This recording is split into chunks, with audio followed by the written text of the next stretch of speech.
Asking tonight what can be done to stop this from ever happening again. Well, one man says the answer is training school staff in trauma medical care and arming them to stop the mass shooters. 10 TV's Kiana Deitis explains.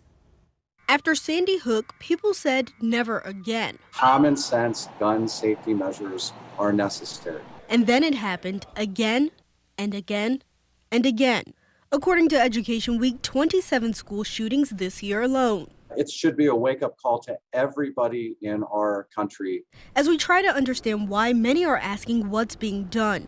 Some even question if guns should be carried in schools, and if so, by whom. The schools are the ones that have custody of our kids. They have a legal and moral obligation to protect those in their care. Jim Irvine is the co-founder of Faster Saves Lives. We're not replacing our cops. We're not replacing firefighters or doctors.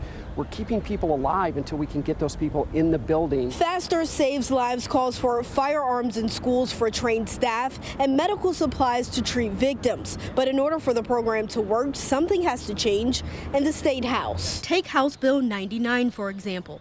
House Bill 99, which is pending in the legislature, is opposed both by education groups and by law enforcement groups because it significantly waters down those training requirements and makes our schools less safe. The bill would lower the minimum training for school personnel who carry firearms from 728 hours to 18 hours of general training and 2 hours of handgun training.